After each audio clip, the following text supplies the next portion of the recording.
News is that both House Speaker John Boehner and the President have announced tonight that there will be no federal government shutdown. Wow. Well, moving on now, Rob Dickey, who lost part of both legs in Afghanistan, knows how it feels to have to give up so many things he loved doing before his injury. Well, that's the reason he's part of the Wounded Hearts Spring Rally, coming up April 16th at Scooter Pete's in Tyler. John Hallmark has a story in tonight's Freedom Fighters. This one's a beauty, huh? It is. Like many of his generation, bikes have always been a big part of Rob Dickey's life. I grew up riding motorcycles, and, going to the desert and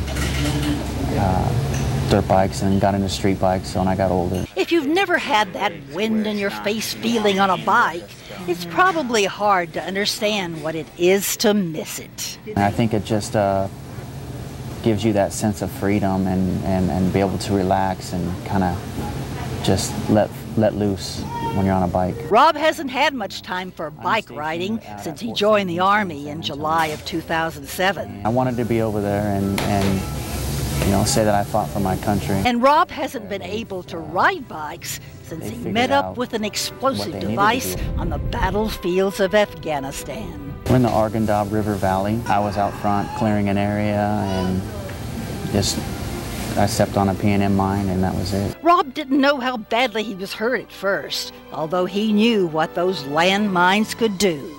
It was very painful. Pretty much from the waist down was just throbbing. All I could see was the toes missing off my boot, so I didn't know anything else that was wrong. Rob didn't realize the extent of his injuries until he came out of surgery hours later. I didn't quite know that my left leg was hurt, and I had lost most of my calf and a spot behind my knee on my thigh, about a softball size chunk. At least 10 surgeries followed the initial operation.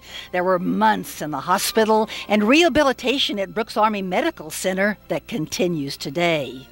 How does a young man still in his 30s with a wife and 5 children adjust to such traumatic injury? I just try to stay as positive as I could. Just know that it was going to be okay and pray and just really try to stay positive. If you're allowed, would you go back into combat? I would. In a heartbeat. Rob probably won't be able to go back into combat, although he will be able to stay in the Army, a change from just a few years ago. Right now, Rob's mission is to help other wounded warriors at the Wounded Hearts in the Wind Again Spring Rally.